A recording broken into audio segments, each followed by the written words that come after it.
Hi everyone, this is Neil, and in this week's video we're going to have a look at the idea of what are called essential questions.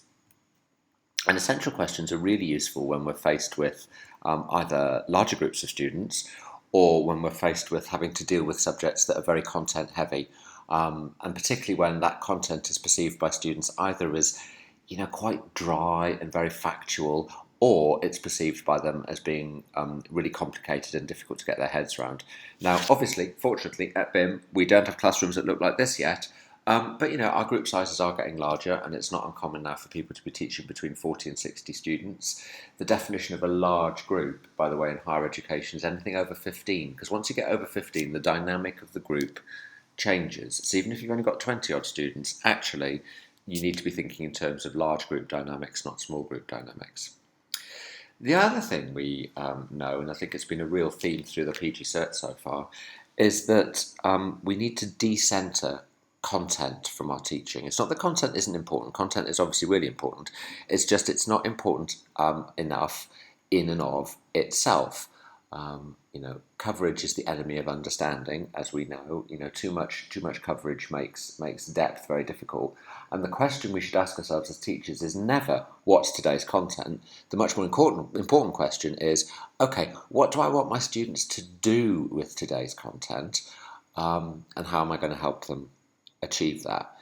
And essential questions are a way of making sure that the students are really engaging with content in the way that we want, because even though there might be very specific things we want them to do with certain bits of content, by and large, of course, what we want our students to be doing, particularly our university level students, is thinking about the content, analysing it, questioning it, being critical, relating it to themselves, finding practical uses for it. So we need them to be very actively thinking and questioning all the way through, rather than just sort of passively writing down information that's coming their way. And one of the ways in order to activate students' thinking is to identify what are called essential questions, and I'll come on to what those are in a second, but identify essential questions that we can use in our own modules, because we're immediately starting the module then with an active questioning orientation rather than a passive information receiving kind of orientation.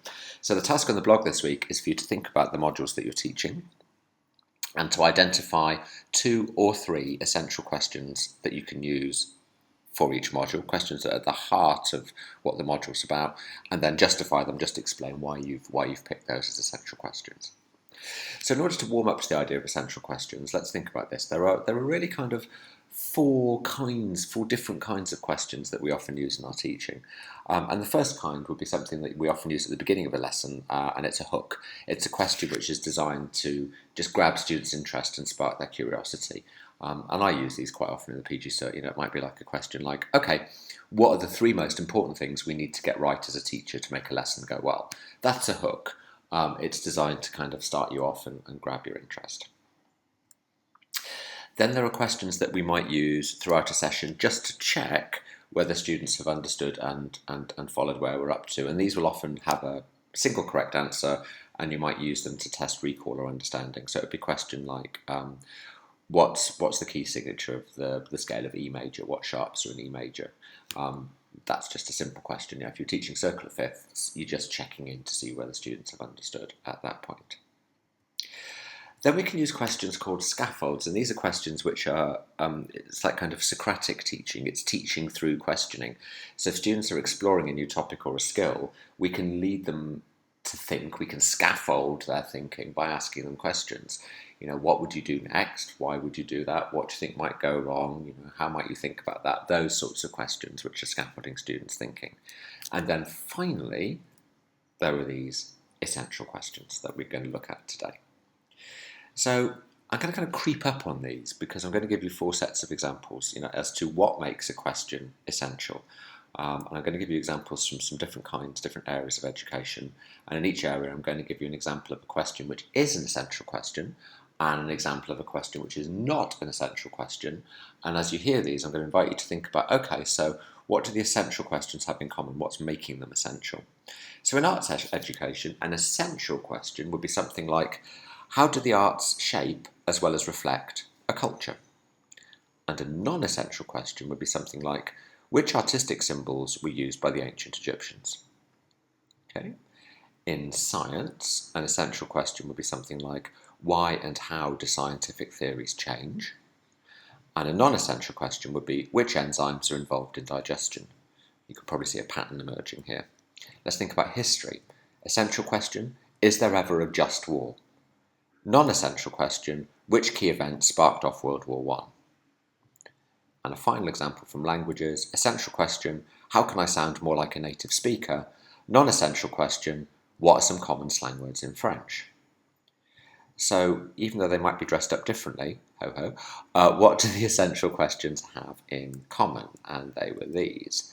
How do the arts shape as well as reflect a culture? Why and how do scientific theories change? Is there ever a just war? And how can I sound more like a native speaker? If I were you, I'd pause just here and just jot down your ideas right now, and then you can calibrate them against the sort of the definition of essential questions. You certainly won't be wrong in anything you say, but just have a little think for yourself before you move on. Okay? So some of the defining characteristics of good or effective essential questions are that they'll be open-ended. They won't have a single final correct answer. You know, how do the arts shape as well as reflect a culture? Then there's so much you can say about that, and so many different shades of opinion which would be valid in that you could find evidence to back them up. So the questions will be open-ended. They should be thought-provoking. They're the kinds of questions that should spark discussion and debate in our classrooms. In order to think about these questions, you really need to engage in higher order thinking, and this speaks to what I was saying earlier on.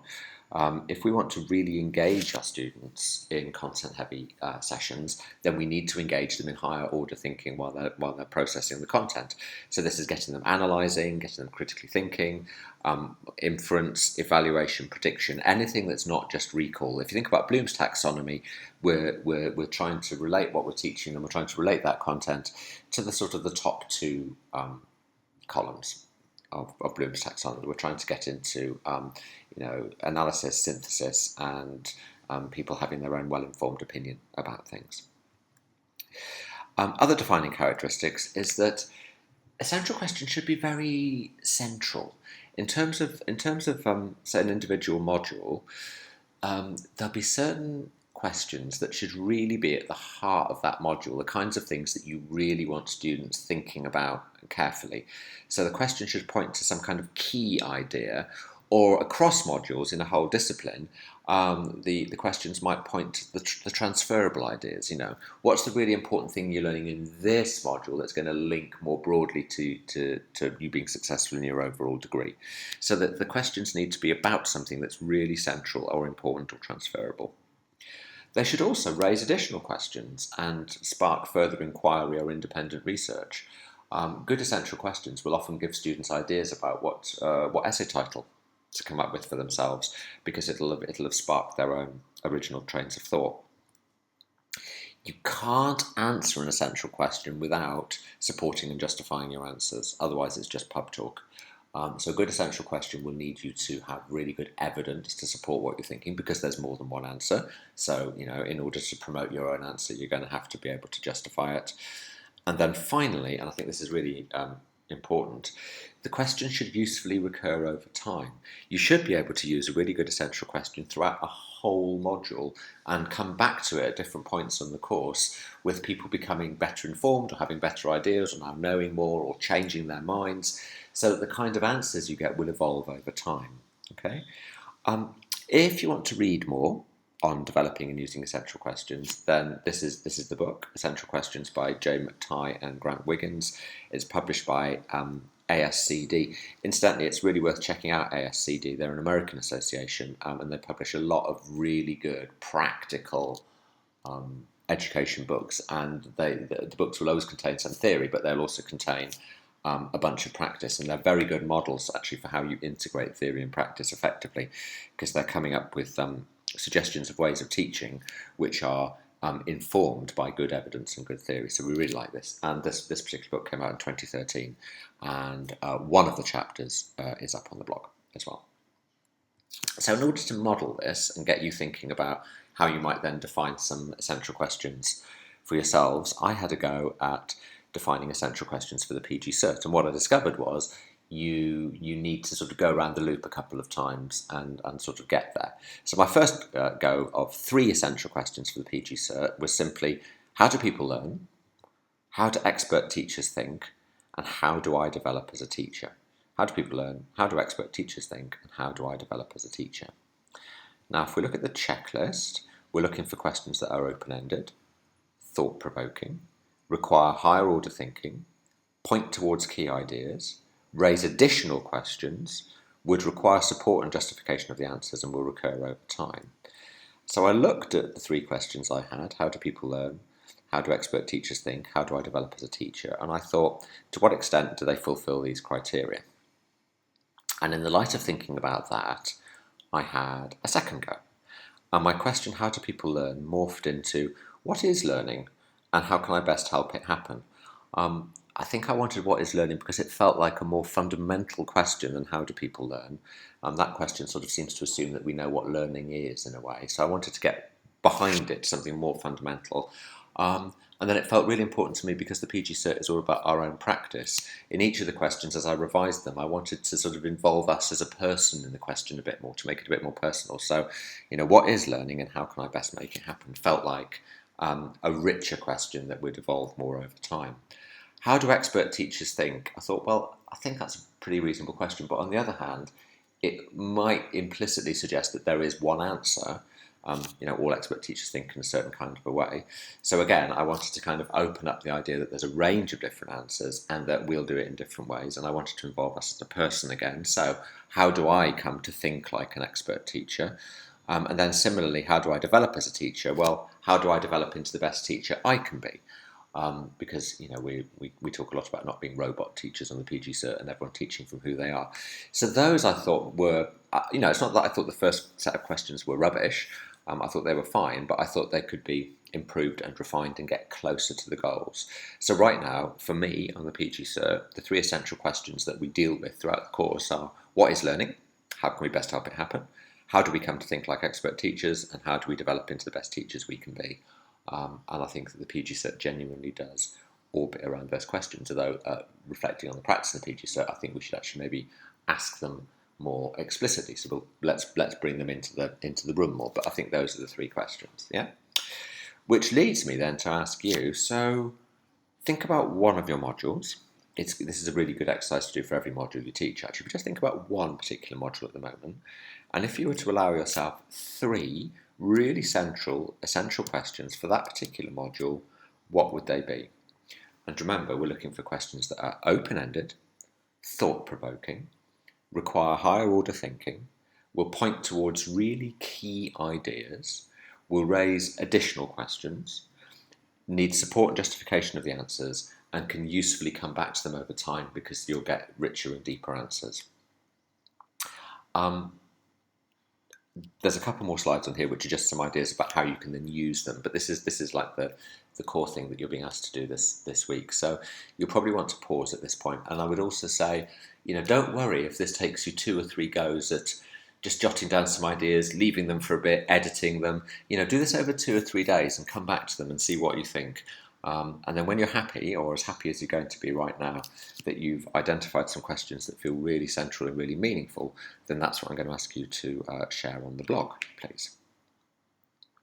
Now, just as a final little bonus, and again, this comes from the McTighe and Wiggins book, they have a little way in which they suggest that we can then actually use the essential questions in class, and they talk about 8 different, or in a course, and they talk about 8 different phases. You don't have to do it like this at all. There's all sorts of other ways you can use them, but I kind of quite like this. So I'm just throwing this out as a little bonus idea.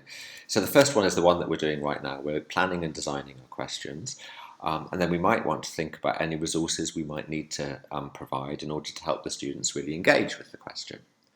And then we have the first go at posing the question with our students in class. So we just raise the questions, we just flag them. Now, I might say that we've been doing this in the PG Cert for the last 2 years, because the book came out in 2013. And some of your colleagues have had really great success with coming up with essential questions and then using them in class and then coming back to them. The students have responded really well. They found it really interesting, and it really has triggered a lot more classroom discussion and debate than was going on before. So, I promise you that this stuff really definitely works. This stage, I think, is really important. When we pose the question, we deliberately want to elicit as many varied responses as possible. What you don't want to do is get into groupthink, because the whole point about essential questions is that they're open to a variety of different responses. So really important that you actively solicit different responses and get everyone talking about why they'd responded in that way, what their evidence is for it, so you can probe and discuss them. I would say early on, actually, my experience is that it's useful to be really permissive of the range of responses. You can refine them later, and then later on you can start getting into discussions around, well, actually, maybe not all responses are equally good to this question, because some are going to have better evidence to support them, and some people are going to use that evidence in a more convincing way. Well, coming up with good evidence and then using it in a convincing way to support an argument is really central for students writing effective essays. So in fact, you then get a double bubble here, because as you begin to develop the conversations about their answers to essential questions, you can also point to those transferable and really key writing skills of supporting your argument and using the evidence effectively. So that's really, really good. What they then suggest you do once you've had one go around is deliberately to throw some spanners in the works and yourself to introduce some new information and perspectives on the question to get the students to revisit them and rethink them. I haven't done that myself yet, but I think that sounds to me like a really interesting strategy. And if anyone tries it out, I'd be really interested to hear how that goes. Then you have some real inquiry over several weeks where you use the questions, keep on coming back to them, and then you will have some kind of product or performance in class. So the students will then come to some kind of sense of a provisional answer to where, as a group, we think either the answer to the central question might lie or the range of answers. I would prefer range. The range of answers to the central question might lie. And then eventually, of course, the students are going to do their individual assessment. And we should find that the ways in which they've engaged with those questions and come up with their own personal answers will really appear in their assessment at the end of the module, and hopefully will really improve their work. So in final summary, their idea about using questions over the course of a module is you plan and design them, you pose them for the first time and make sure you get varied responses. You begin to probe and discuss those responses and talk about evidence and the ways in which evidence is being used and the ways in which arguments are being supported. You then throw a spanner in the works by introducing new information to get people rethinking and revisiting. I think that's a really useful thing to do. Then you have some real in-depth and sustained inquiry together, come to a kind of a sense as a group about some of the answers you've come up with, and then see what people come up with in their own individual assessments. As I say, that seems to me to be a really kind of logical and sensible way of using questions across a module, but it's not the only way. Okay, but the thing I'd like you to focus on this week, please, right now, is actually the first bit, which is planning and designing 3 maximum, 2 or 3 is fine, essential questions for at least one or preferably more than one of the modules that you're teaching right now, and putting them up on the blog. Really looking forward to seeing them. Okay, enjoy.